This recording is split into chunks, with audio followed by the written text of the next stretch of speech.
Assalamu alaikum, Doctor. It's my honor to standing here asking this question. And at the same time, I'm very sad to ask this question.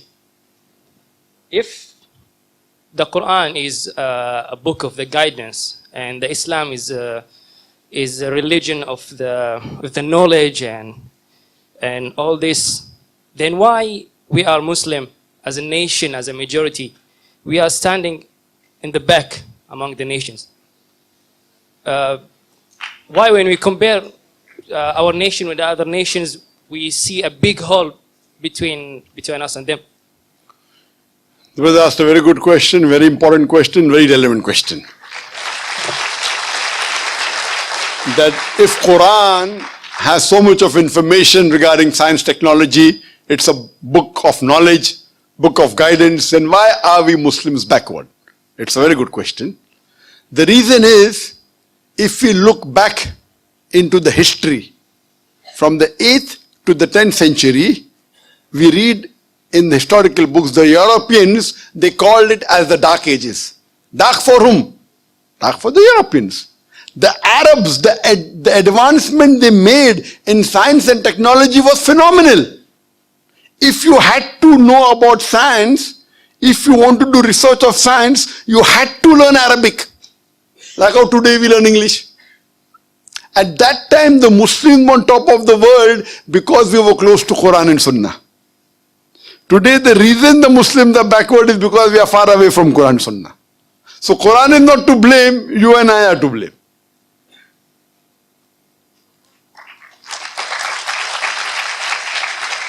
If you read in the books of history and books of science, I said in my lecture, Ibn Nafis, 600 years after the Quran was revealed, was the first to describe the blood circulation. In a textbook, we know about William Harvey, we don't know about Ibn Nafis. So two reasons is there. Number one, Muslims have gone away from Quran Sunnah. Number two, media. Media also plays a big role in it. In our textbook, in my school, I never heard about Ibn Nafis. After when I did research, I came to know. In my textbook was mentioned William Harvey. The first person who drew the world map of the world was Al-Idrusi. In 1154, he was a Muslim. Do you know the numbers that we have? 1, 2, 3, 4. What's it called? What's it called, 1, 2, 3, 4? What is it called? Say loudly. Arabic numerals. How we have Roman numerals? 1, 2. Arabic numeral, why? Because 0 was first introduced by the Indian, the Arabs took it up, put a decimal point, and we have the Arabic numerals. If you know about Al-Abtusi, he was the one who discovered the Pythagoras theorem, which we learn in school. We learn Pythagoras theorem, we don't know the name of Abtusi. The square of the hypotenuse is equal, in a triangle, the square of the hypotenuse is equal to the sum of the other two sides of the triangle. Do you remember or you've forgotten? You remember, na? MashaAllah, good student. Who was the person who discovered it? Now you came to know, correct? Better late than never. Al-Abtusi, Muslim. Trigonometry, we learn trigonometry. Who is the main person of trigonometry? Al-Biruni.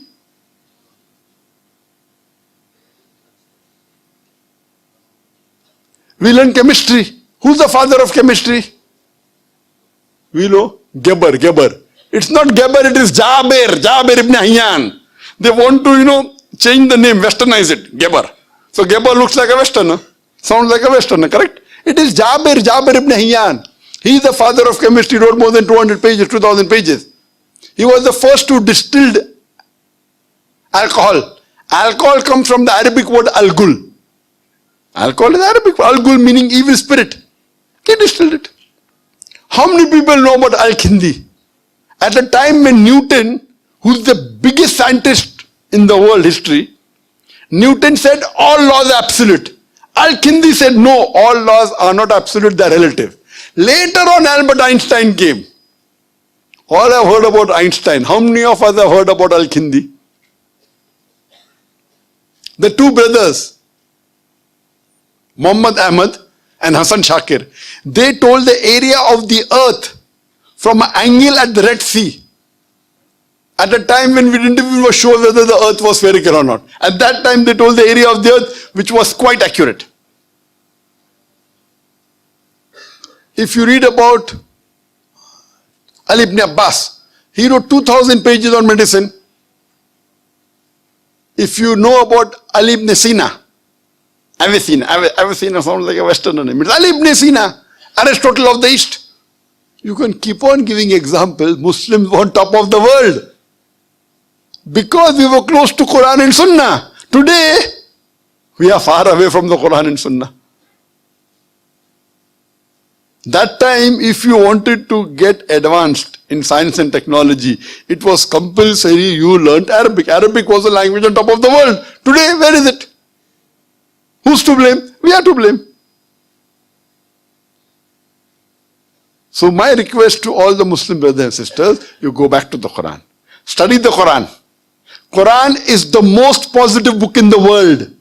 It's a proclamation to humanity. It's a fountain of mercy and wisdom. It's a warning to the heedless. It's a guide to the erring. It's an assurance to those in doubt. It's a solace to the suffering and a hope to those in despair.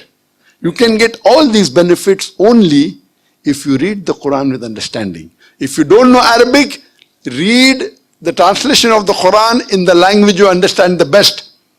Implement it, inshallah, it will be a guidance for you for your full life and you'll see your life change. Hope that answers the question.